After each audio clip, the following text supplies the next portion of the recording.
Welcome, everyone, to the Win Now podcast, hosted by Deborah Byrd, founder and CEO of Plug and Play SM. I am so excited for today's show, so let's go. And then myself, Todd Bookspan, founder of Win by Noon.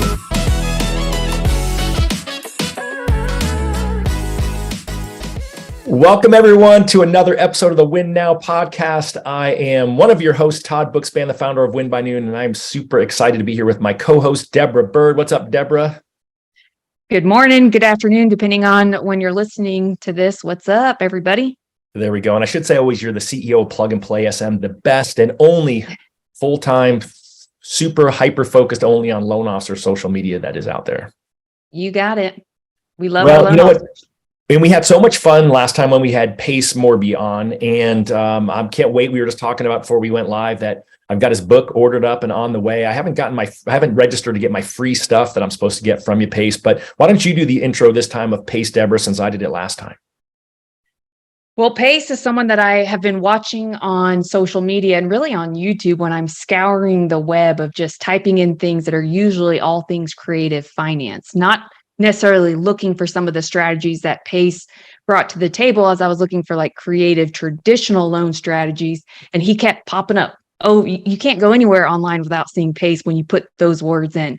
And so I started to dive a little bit deeper and I'm like, maybe I should watch some of this. And then I would watch and learn and watch and learn. And I was like, gosh, I wish I would have known this sooner. And from someone who used to be a middle school science teacher, my mind was like, why did we force kids to memorize the darn periodic table instead of some of this, which seems like common sense, but it's not so common. So I reached out to Pace via a DM, and guys, it always goes down in the DMs. And so Pace, we're so excited to have you. Welcome back. Please share anything that I left out of your bio that you would like people to know. I didn't believe that you were an identical twin until I then saw your sister. I was like, how is this possible that there's two of you? This is so cool. Well, cool. That's her. When she's on stage, she tells people, if you want to do this level of production, all you have to do is pay a lot of money and go clone yourself. And then out I come. And they're like, what? That's freaking unfair. Genius. Oh my gosh. Yeah. It's so good. Somebody asked me the other day, how do you get so much done? You must have an identical twin. And then I immediately thought of Deborah. Yeah. Like, no, I wish. Thank you guys for having me. I have a deal I'd love to break down for you guys where I bought it creatively and then I sold it creatively on a wrap. And I want to explain that deal so that everybody understands what a wrap is. And if you're a loan officer, you're a real estate agent, how you could actually make money on these types of transactions. And I'm always a big believer in like real life stories, giving you addresses, because when I was learning, people would give me stuff or they'd give me information, but I couldn't look it up. I couldn't research it. I couldn't see public record. And so everything I'm going to give you guys today is all here's a word I'm going to invent. Look upable. It is look upable. I think it's a word. If not, I'm just going to make a note. Pace says it's a real word. It's a real word. So if you guys don't mind, I'd love to jump in, and we have a live audience, obviously, which is great. So anybody that has questions along the way, I would love to answer questions. I'm probably going to do about 20, 30 minutes of a story, how this deal got done. I'm going to go through some really common questions that people ask of how I buy properties. One of them being, can you buy a property and take over the existing mortgage of a deceased person? That's an interesting question. Okay. Or, hey, if you take over somebody else's mortgage, subject to, this is a conversation we had last time. If you take over somebody's mortgage and then they pass away, what happens to the mortgage? Right? You have the deed in your name, but the mortgage is in their name and now they've passed away. What do you do? What happens, et cetera?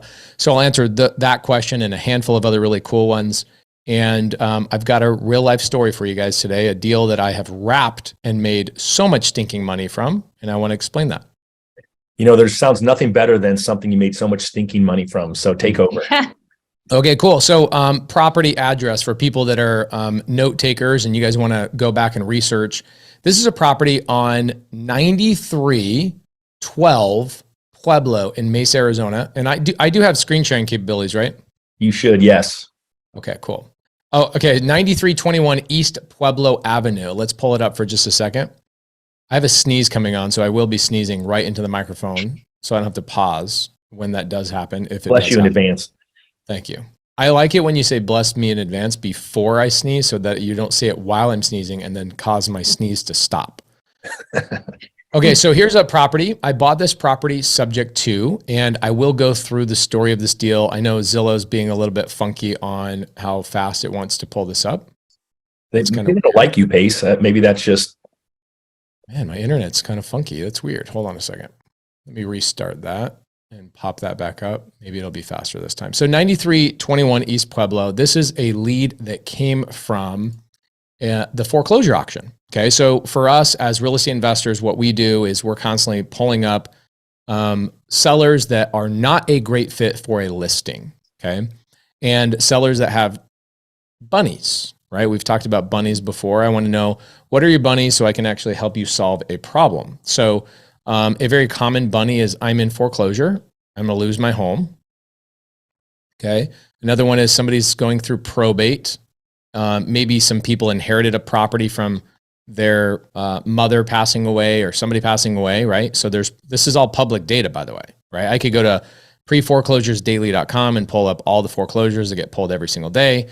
I could do the same thing with probate leads. There's a company that we use called alltheleads.com. If you want to do, another one is high equity that we pull.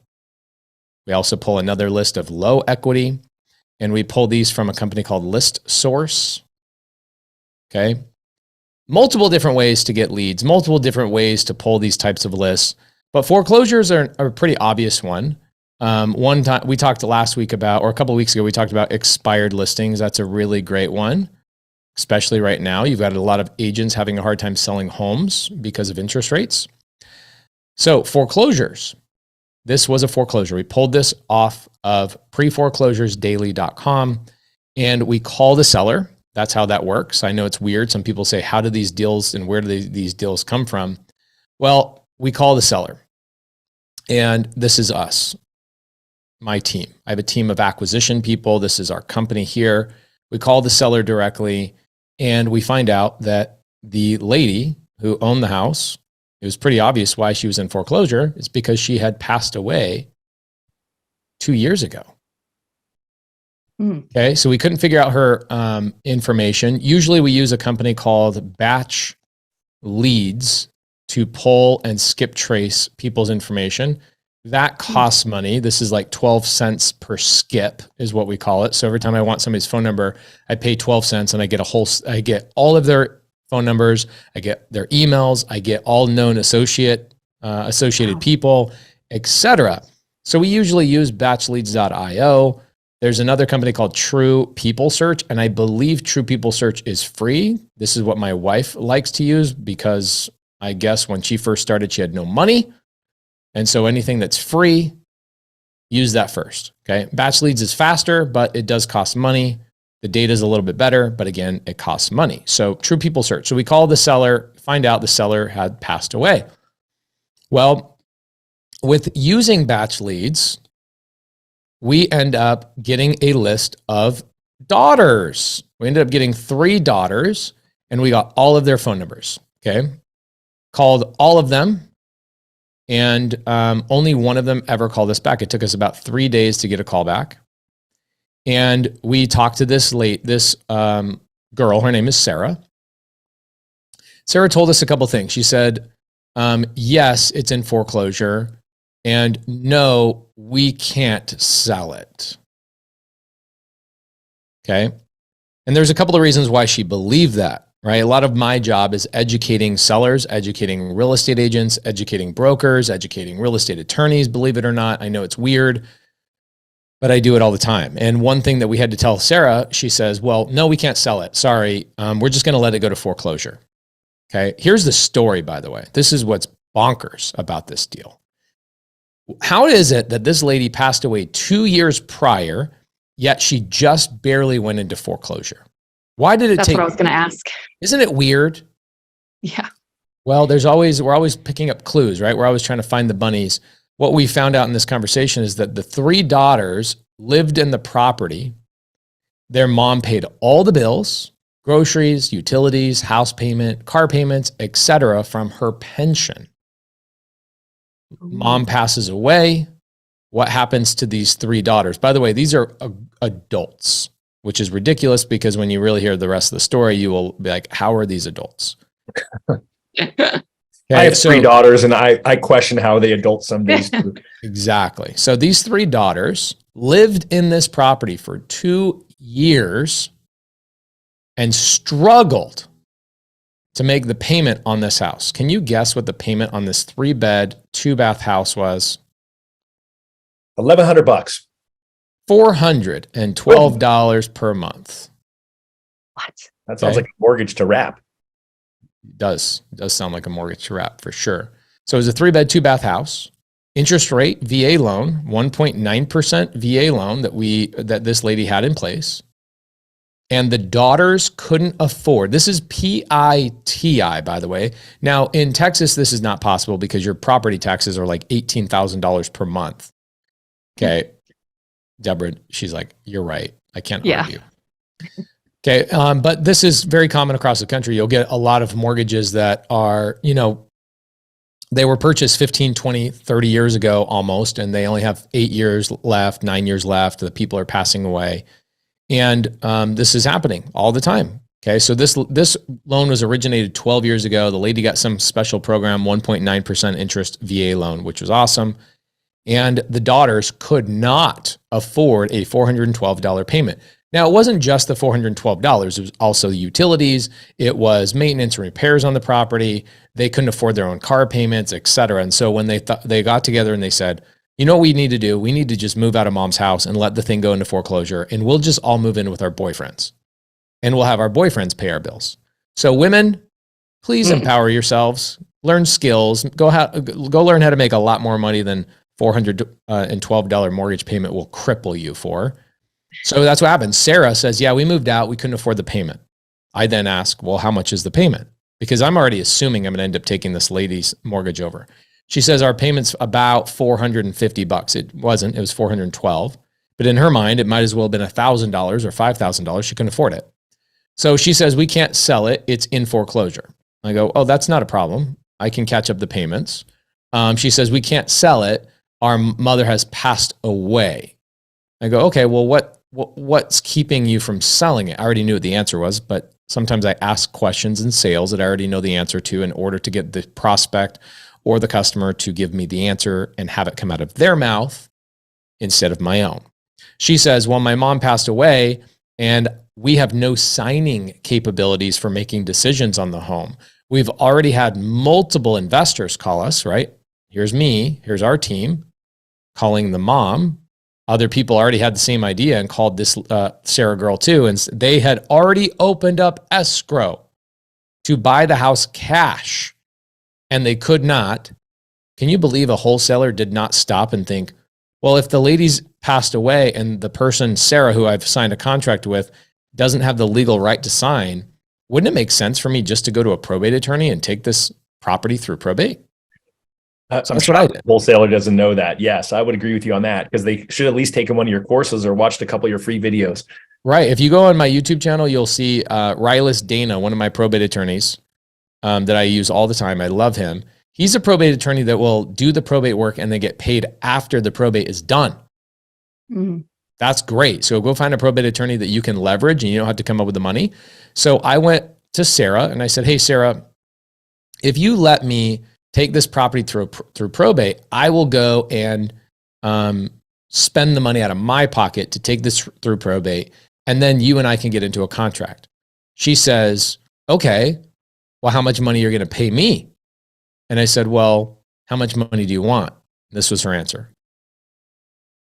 $500. Okay. So she's got a tough bargain. Tough bargain. I was like, wow. Sometimes at one out of like 30, 40 deals, a seller says something way lower than what you're expecting. Right. And you're just like, well, maybe I can make that work. Maybe I can make that work. So we had already told Sarah at this point, I said, look, Sarah, your mother's home, there's a major problem with this house. Okay. I'm going to teach some people something. It's a 1960 mobile home or manufactured home. Oh, yeah. Does anybody know the issue with a home that is below a certain year in the manufactured home specific arena? Not financeable with traditional financing. There we go. Ding, ding, ding. Todd Bookspan has the answer. So if a buyer, let's say I go flip this house and my buyer comes to offer cash or bank financing, it couldn't be cash. It could be cash, obviously. But if they come and they're using part cash and the rest of it is bank financing, that bank will say, nope, that property is too old for a manufactured home to obtain a loan. Okay, so if that's the only problem with this is super easy. Okay, I already knew what the solution was, and I'll get to the solution here in a minute. So no buyer was able to obtain financing for this home. Therefore, a home selling here. Let's do a little screen share. I'll pull it up on the map. A home selling in the same neighborhood, newer year. Okay. Oh, this is so good. Oh my gosh, I can't believe this. Check this out. This was sold nearly 3 years ago. This is great. Oh my gosh. Okay, so this house in this neighborhood down here, you'll find a lot of houses selling at the time. They were selling, let's see here. They were selling for like $199, etc. Our house, which is this, oh my gosh, look at my buyer right there, just parking straight up. Like I have a driveway right here and I have a driveway right here, but why? Like, why would I park there? Why not just park right there so weeds can surround my Jeep? Did you offer to buy the truck too? No, this was actually this is actually my buyer, the person who owns it on a wrap. I sold this to them on a wrap. So the way the house worked is, so these newer homes in the neighborhood, here's one right here. This newer home in the neighborhood would, at the time, would have sold for like $169, $179, because it was a newer, probably, 1985, 1990 manufactured home. But because my home right here was built in the 1960s, it could not get financing. Therefore, the only buyer for this is either A, cash buyer, or B, somebody who can buy on owner financing. Okay, because with owner financing, I don't care about an appraisal. I don't care about any of those types of things. I just care about my buyer's ability to give me a down payment. Okay, so on that house, here's what ends up happening. I go through probate. So my first step was get a contract. Okay. Now, I signed a contract with Sarah before we went through probate, which means that my contract with Sarah is actually an invalid contract. It is not legally binding. Why would I still sign a contract with Sarah? So she tells all the other investors who are still calling her that she's under contract. Gosh, Todd. Gosh, straight A student over here. Well, A++. I love it. So I only want to sound smart. I'm only going to answer questions I think I know the answer to. Okay, so it was to scare off other investors. That's a number one. Number two, also for social pressure. Okay. I wanted her to feel like she has a legally binding contract with me, or not a legally binding contract, but I told her, I said, look, this is a contract between you and me. It won't hold up in court, but I want to make sure that I have your word. If I'm going to go and put $3,500 together to go hire a probate attorney, which by the way, I did not. Riley's Dana allows me to do the probate work before I pay him, which is great. In the event that the probate does not go to the person I need, then I don't have any out-of-pocket expense, which is awesome. So I got the contract, scare off other investors, got social pressure. And then B, once probate was done, I then got a new contract. Okay. We ended up buying this property subject to, which means I took over the existing mortgage. Okay. So the lady who owned the house at the time, her daughter was representing her. And because I got her the legal authority to sign a contract, the title company that I used, the title company took the deed from the lady who passed away and transferred the deed into my name and my company. Okay. We bought this property. Okay. We took over an existing mortgage on this. We bought this property for $39,000 and the arrears were less than $5,000. Okay. So at this time, I have opened escrow, right? So I've signed a new contract.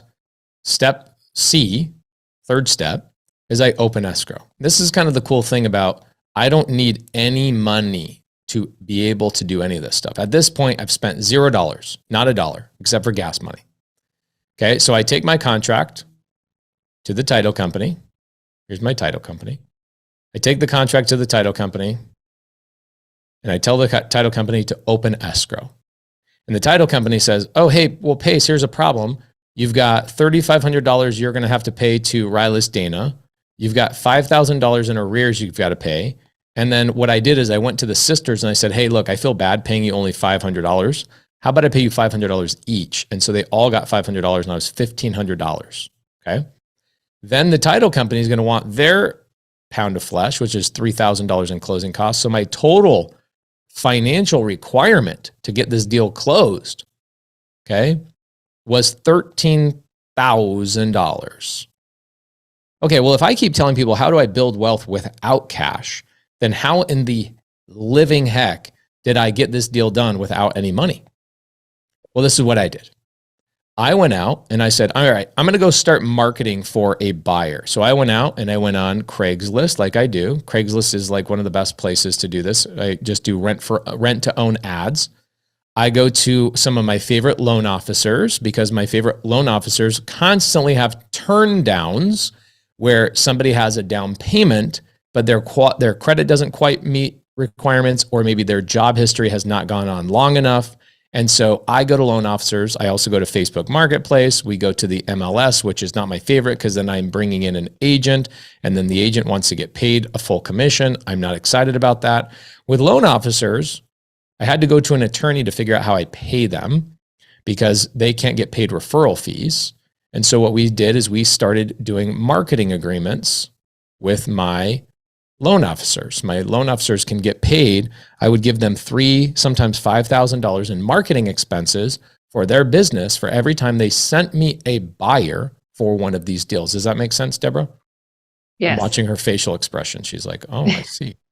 So for example, if they were running cold traffic ads or they had websites they were building or whatever it was that they were doing to generate leads, I would pay that invoice for them. I would wire $5,000 and pay whatever invoice they had outstanding for that month for marketing so that I could boost their revenue through a legal channel rather than just giving them a referral check. Okay. So on this particular deal, I did not get a deal off Craigslist. Did not work. I did not get a Facebook Market or MLS. I ended up getting one of my loan officers sent me an opportunity, sent me a buyer. Okay, here's how I structured the deal. I sold this deal for $199,900. The ARV on this property, because of the year built, was $69,000. It's impossible to get financed. So the actual ARV for a traditional loan, couldn't get one first and foremost, and because that house wouldn't allow you to get a traditional loan, there's no way I could have sold that house for anything over $69,000. So because I was using creative finance, and I'll explain the wrap portion here in a second, I was able to sell this property to this wrap buyer. Okay, gentleman's name is Dimitri. Okay, the reason he got turned down is because he didn't have a social security number. He went to apply and didn't have an ITIN number, didn't have anything. He was like a foreigner that had no ability to get a loan.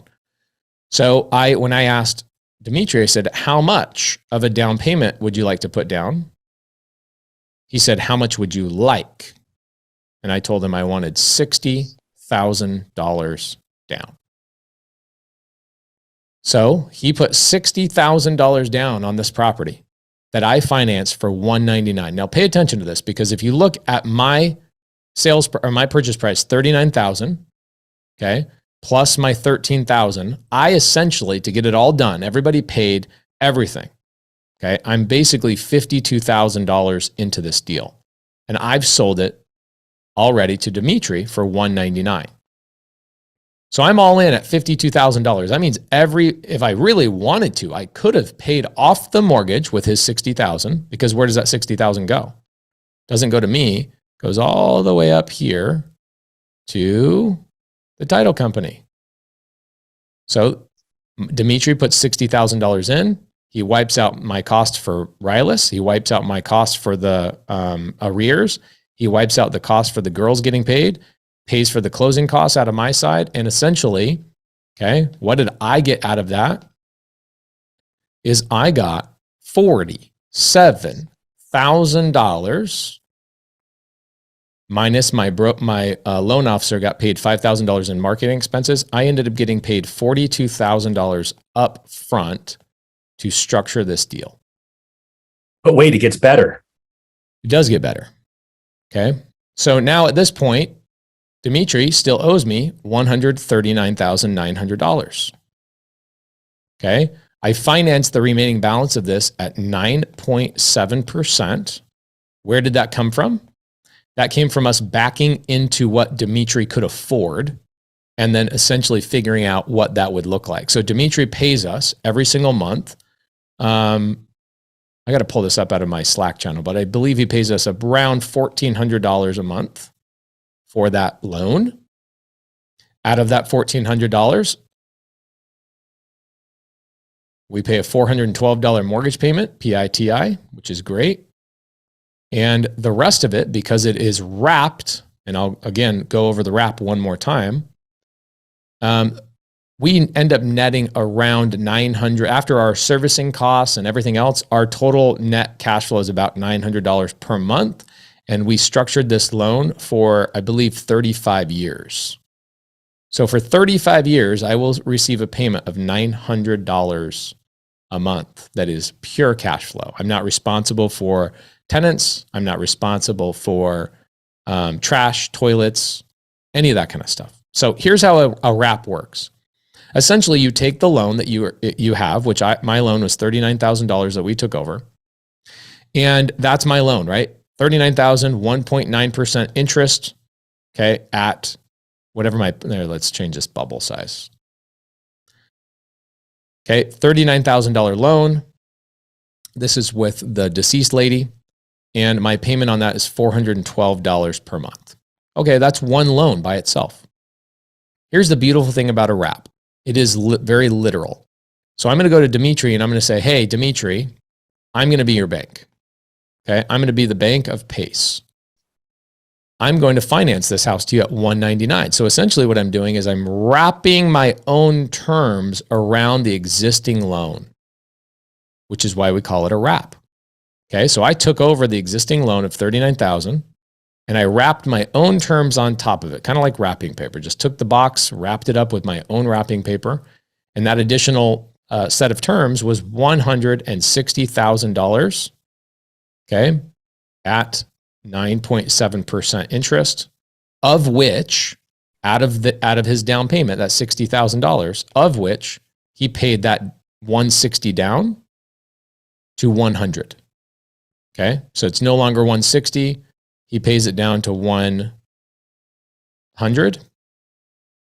plus the $139. So this is my total wrapped loan. My total wrapped loan is I still have my $39,000. Okay, and I then still have my portion of the loan, which is $100,000. Yet I am charging 9.7% interest on the total rather than only my $100,000.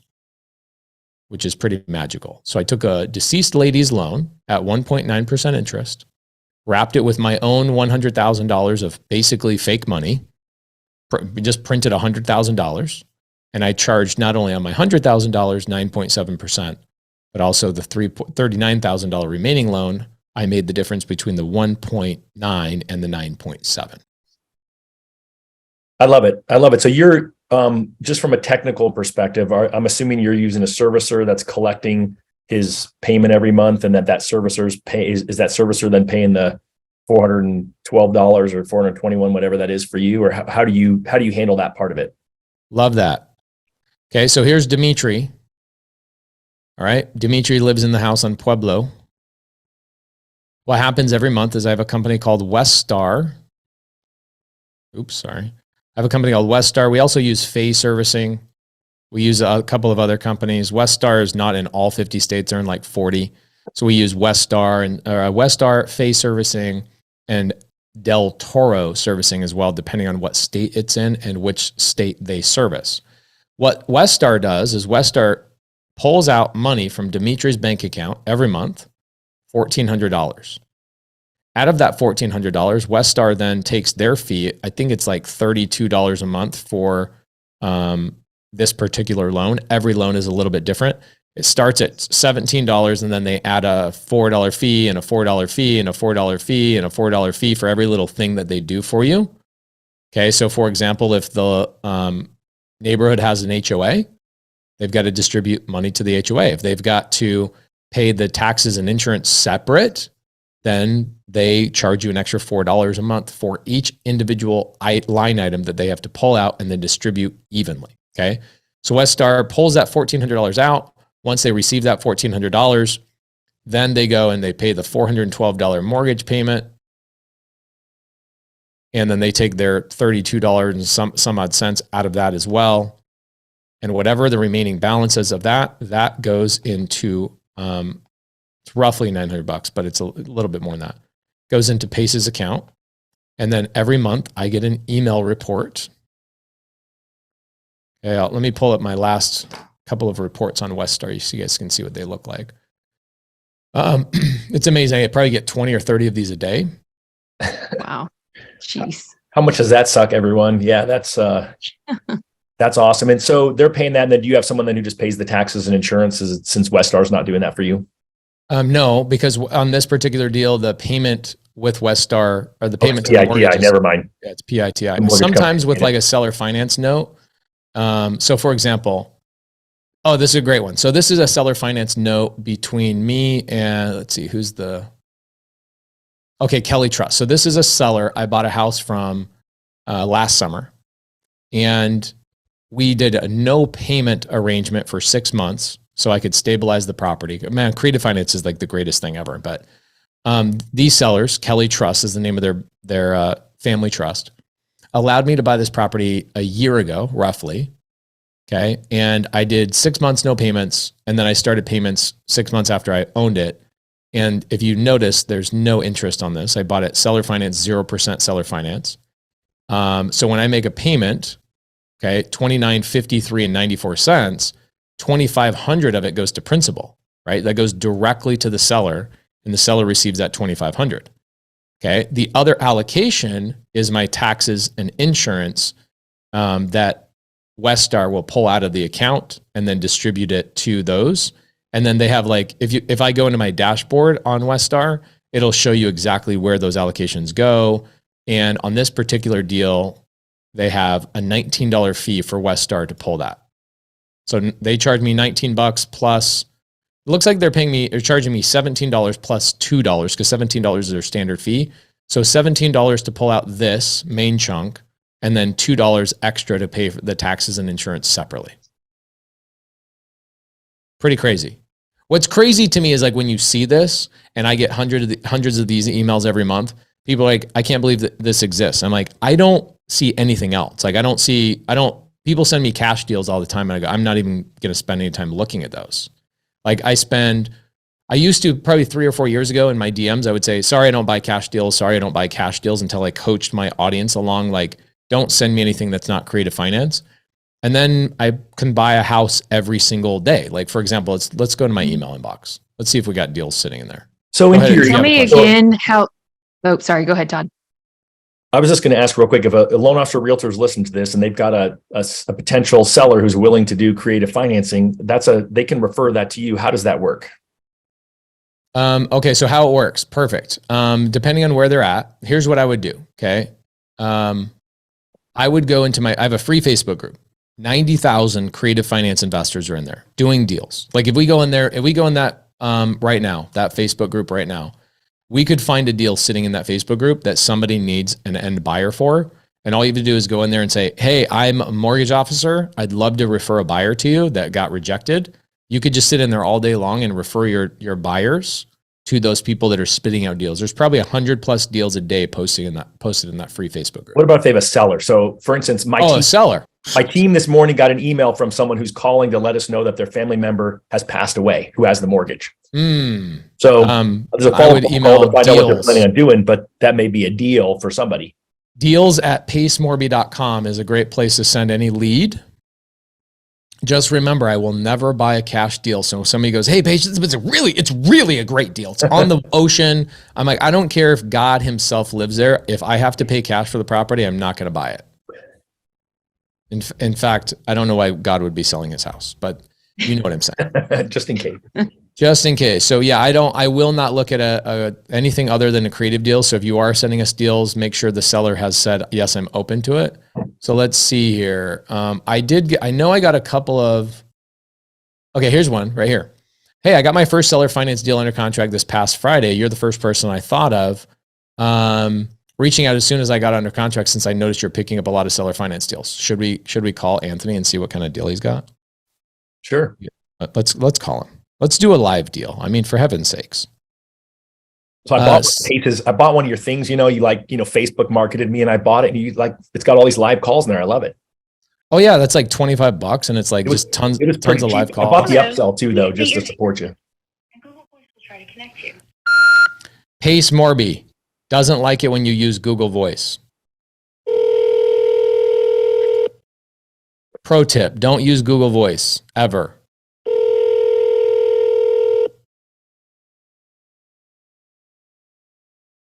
Like, I don't use Google Voice. If I don't use Google Voice, there's no reason y'all should be using Google Voice. And then it's like, do I even know that I'm calling you, or am I calling a robot right now? People want to do business with people, not with your AI technologies. The Google subscriber you have called is not available. Please leave a message after the tone. Trying to do a deal with you, and you're using Google Voice. Bro, it's not 1997. Just give people your cell phone. So, do you remember old school days when you would like play your favorite song for your voicemail and then it would be you? Yeah. That was good. That was good times. Yeah. I did have a couple of deals in here that popped up today. Let's see. There's Todd. Thank you for the reminder. Okay, here we go.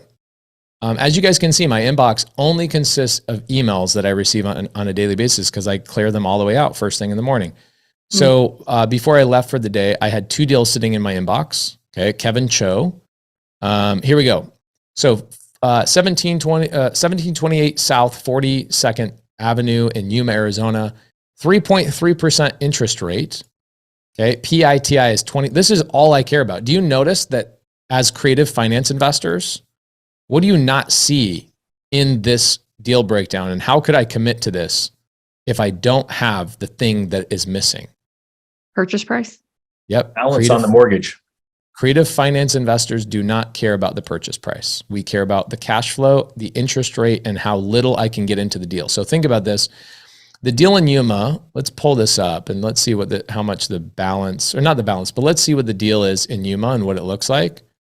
And I'll see what the ARV is. But usually I'm getting into deals like, I'm using private money, but let's say I buy a $400,000 house. I'm typically into that deal. Closing costs, cash to the seller, cash to the agent, cash to a wholesaler or one of my students, furniture costs, everything. I'm all into it, less than 8% of the total purchase price. And then I'm taking over a 3% interest rate loan, which is pretty awesome. Oh, this is a great house. Let's pull this up. I am a buyer of Yuma. So $409,000. Okay. What is UNCONT? What does that stand for on Zillow? Uncontingent? I don't know. I've never seen it. That's weird. I've never seen that either. Oh, under contract? Oh, yeah, maybe. That's what John said, under contract. There we go. I mean, why not just say under contract? Normally it says pending.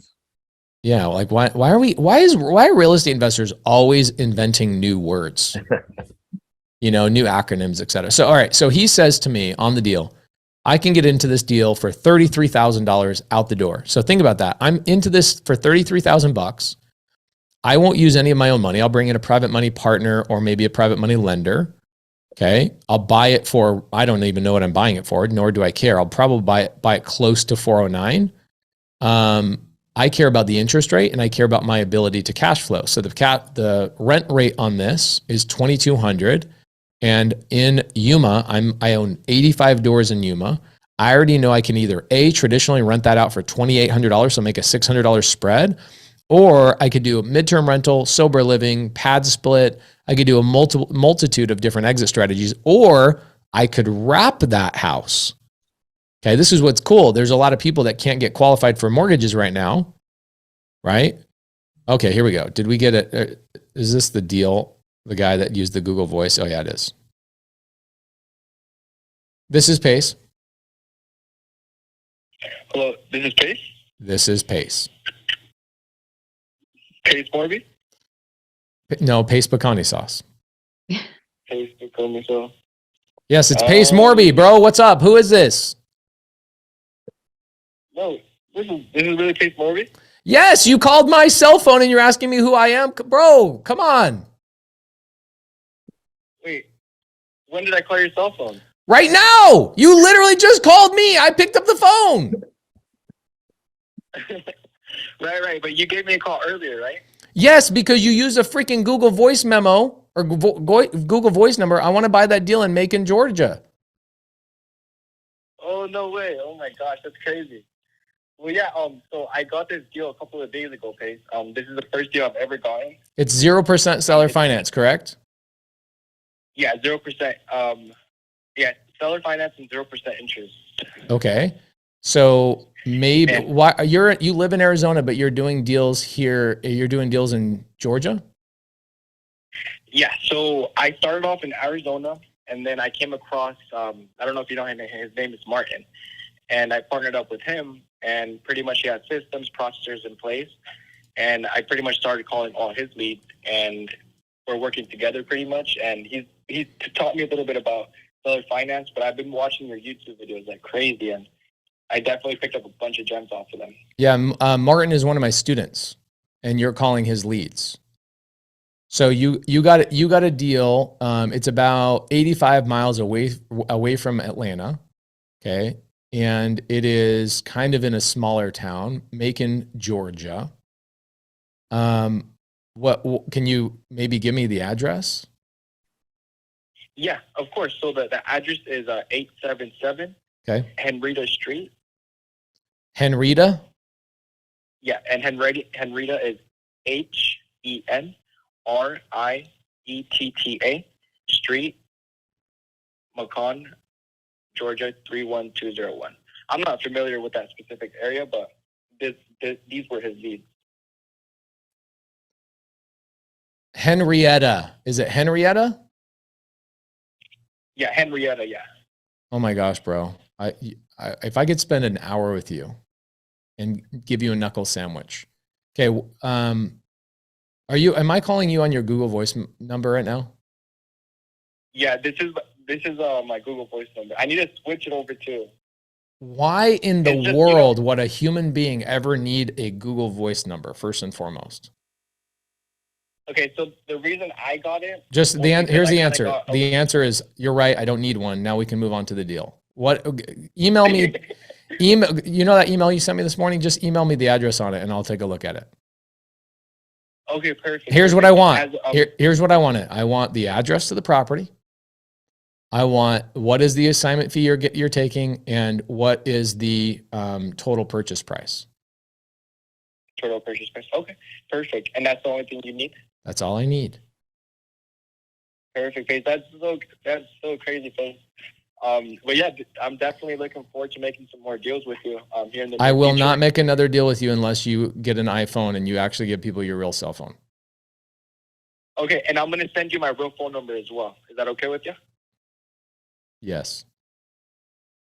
Perfect. So, yeah, and the only reason I got the Google Voice was not... Bro, don't even worry about it. Just switch it over to an iPhone. We'll talk to you later. Send me an email right now. Thanks. Bye. You're awesome. All right. Thank you so much, Pace. Bye. So, bye. Oh my gosh. And then people will wonder why. They'll go, I don't know why, man. I don't know why my business hasn't blown up. It's like, dude, you're using a Google Voice number. You don't send people addresses. Is this Pace Morby? Yes. It's Pace. I had to mute because I was laughing so hard. I was like, oh my God. I put in the chat the struggle of being internet famous because he had to get over the initial. Is this really him?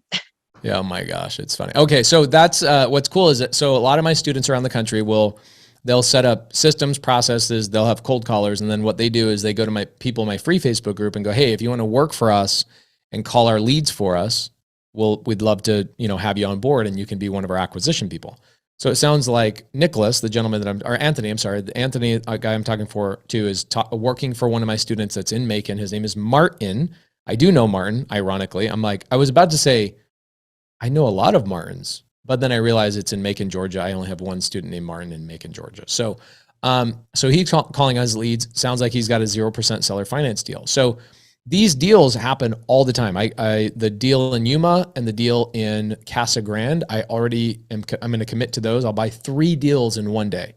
And the main thing that I'm looking for as a buyer is I'm looking for a low entry fee, an interest rate below 4%, so that no matter what my exit strategy is, okay, whether I'm going to wrap it to an end buyer, an end user, or I'm going to, put it in my portfolio and keep it long term, I want to make sure that my down payment's low and my interest rate is low. Now, I don't do a lot of wraps.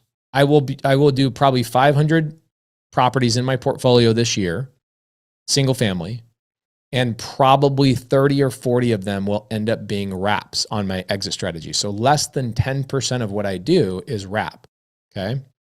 And the reason for that is when you are the wrap creator, you are the bank.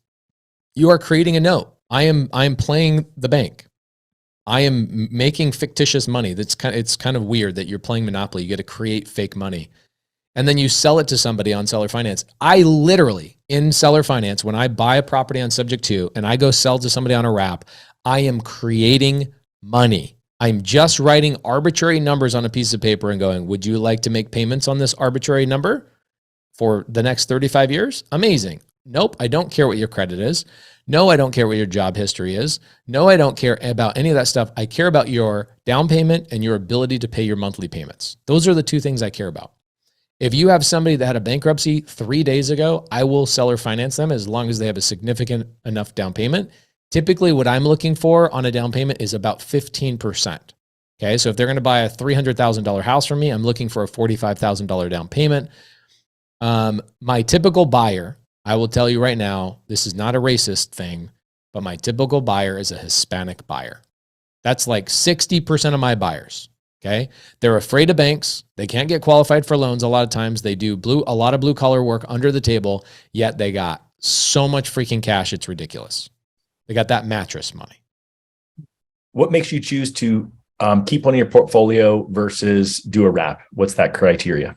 Cash flow and location of the property. So for me in Texas, your guys' property taxes, Deborah, are the freaking worst. And so what I do is I'd rather wrap my properties in Texas because as property taxes go up, I'm not responsible for that. And it doesn't eat into my cash flow. It eats into the end buyer's living expenses. What is the one thing that homeowners don't care about? They don't care about cash flow because it's physically impossible for them to cash flow. They care about raising their family there, et cetera. And so a wrap buyer will eat up those additional property taxes. Arizona, I have not wrapped a property in Arizona in 7 years. I keep everything in Arizona, except for that Pueblo deal. That Pueblo deal is like I was like, this makes so much sense because I can't do anything with this house because of the year of the model. I'll just seller finance it for $130,000 higher than what I got it for. But beyond that, it's always, is it a state that I don't have a lot of management in? Because the benefit of a wrap is that I don't have to manage it. I'm not in charge of the tenant. I'm not in charge of the toilets. I'm not in charge of the trash. I literally have the servicing company take care of all the finances, and the money I receive every month is literally just pure cash flow with very, very, very, very, very little maintenance. The reason why I don't love wraps is because wraps are a great cash flow model, but they're not a great wealth builder, right? If I'm going to hold a property in my portfolio, goes up in value, I get all those benefits. Gets paid down by my tenants, I get those benefits. When I own the property, I also have fee title, which gives the IRS my little IRS bonus depreciation. I can't get tax benefits on a wrap. I don't get the mortgage pay down benefits when I sell it on a wrap. I don't get the appreciation when I sell it on a wrap. And those are the big wealth builders in real estate. People think cash flow is the wealth builder. No, cash flow is it gives you freedom right? To go and work full-time in real estate.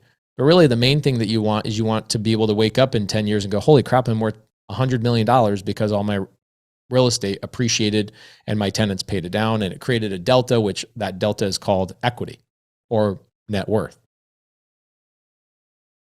Yeah, I love that. I think that that's one of the things that loan officers and real estate agents forget. They're helping other people get wealthy, but not building their own wealth. And I think it's the time always makes anyone who owns property look way smarter, or at least makes me look way smarter than I am. You know, it makes you look just as smart as you are because you're doing it. But you know, the properties that I've owned for long term are a big part of my current net worth. Yeah, it's like that safety cushion, and it's for not just for, you know, I don't really know a lot of people that just buy a ton of real estate and stop working. I do know some people. I think most people accumulating a big portfolio are realizing that they're going to sit on those like seeds that they planted in the ground, and they're going to wait for those seeds to turn into trees that blossom and produce fruit over and over and over and over and over and over again. So the problem with a wrap is that if I plant that seed and I watch it grow, it will produce results for me typically for about 10 years, and then that tree dies. And why is that? Well, it's because the person who bought the property from me either refinanced me out, they sold the home, they did something, and my cash flow ends, and then I have to go find a new tree or a new place to plant that money so it can continually give me monthly cash flow. When I just put things in my portfolio, here's what's cool about owning stuff, is that seed will produce more and more and more and more and more fruit the longer that tree allow that tree to grow. It never stops, and it only gets bigger. And then you can take the fruit, pull out the seeds of that fruit, plant new trees, and it keeps compounding and compounding and compounding. And this is how people become, like, forget about being a millionaire, right? Like, I think it's inevitable for most professionals will become a millionaire in their professional career, especially with inflation. Like, it's not being a millionaire is not going to be that hard for most people that are in, you know, making $100,000, $200,000 a year. You will 100% be a millionaire. But by the time inflation eats at us for the next 30 years, I think being a billionaire is probably the real goal. Like, think about in 30 years from now, the respect we have today for billionaires will be almost nothing in 30 years from now.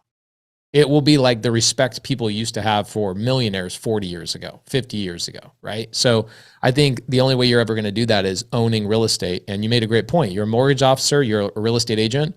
Why aren't you buying one house a year, right? Like, why aren't you buying 2 houses a year? 10 houses makes you in the top 1% of the top 1% in terms of wealth holders in the whole entire world. It's just 10 houses. It's not that much. So in 5 years, you can hit that goal, which is pretty cool. And with creative finance, it's like a layup. Just, oh, you'll give me your mortgage. I don't have to apply. Oh, I could go and turn around and sell it to somebody else that can't get approved for a loan. And I can create a massive delta of cash today. I don't need to have any money. I just need to know how. Here's the most important thing you need to know in creative finance. You need to know a couple of people that know creative finance so that when you go down that journey, you have questions. And I would go in my free Facebook group, and you'll meet a ton of my students, whether you're in Dallas, you're in Maine. My students in Maine just had a 300-person meetup in Maine. So it's like, doesn't matter if you're in Maine, you're in Alaska, you're in Hawaii, does not matter. Go find people that are doing creative finance in my free Facebook group, and then link in with them, become friends with them, and go, all right, I got a lead. What do we do with this? And you're going to fail and fail and fail and learn a lot. It'll be good. Well, I love it. So you got your book sitting there next to you, and the book comes out next week, or no, 2 weeks. Yeah. And so they go to Bigger Pockets. Just Google Pace Morby. Go to Amazon and type in wealth without cash. And, okay. Right now it's pre-order. What's cool about the pre-order right now is that you can, you get a lot of really cool benefits with buying the book on pre-order. You get a video companion guide of me calling sellers. You get a video companion guide of me walking around some of these properties and visiting them and breaking them down on whiteboards and giving a lot more personal education than a book can do. I'm honestly not a big book person. I'm more of like an audio person or a video person. And how do they get those free gifts? Where are they going for that? Bigger Pockets for everybody that pre-ordered, there's a specific sleeve that everybody gets. And inside the pre-ordered books, there's a QR code that gives you all the cool stuff. And then after the pre-orders, that QR code goes away. Love it. Love it. I've ordered mine. I can't, I can't wait. Someone's asking about Audible. You going Audible? Yes, I did the audio recording myself. It took me like 3 weeks to repair my voice. That's funny. The comeback of the QR code. I don't think anything had a stronger comeback than that thing. Oh yeah, the QR code is the way to do it. Look at this. That 0%. Thank you for the link, by the way. Somebody else pulled that up faster than me. John Fortner says, "Here's the realtor.com link to the listing." So I'll buy that property today for 0% seller finance. Wow. And like people, obviously the people are reaching out to me. Guys, go to my free Facebook group. Go buy a deal this week. Like if you can do a 0 down deal where you don't have any money out of pocket and have partner up with somebody in my Facebook group, have them pay for the closing costs and maybe some of the renovation to get it rent ready. You can own a property by the end of this freaking week just by going to that Facebook group. It's simply that easy. So anyway, thank you guys for having me. This is always fun to talk real estate. Well, we're just grateful that not only we get you to come on here once, but we got you on here again. So we appreciate you and your time. And I would just encourage all of you who are listening to this that let's support Pace, right? Let's refer him a potential deal, and let's buy his book, and let's do everything that we can do to help him continue to grow his wealth so that it has a B in front of it sooner than later. I know it's on its way there. Deborah, this is the reward that you get for just being a little audacious and a little bit rambunctious and just DMing people and saying, "Hey, let's hang out." Right. And Deborah just DM'd me and said, "Hey, we'd love to do something with you." Go out and do that. Like the fact that Todd and Deborah are putting podcasts like this together and groups of people together, they're putting a lot of work in, but they just have guts to go out and just ask people like, "Hey, let's hang out." So congrats to everybody that's in here. You guys met some pretty amazing people, Todd and Deborah. Thank you guys so much. I appreciate you. Nope, our pleasure.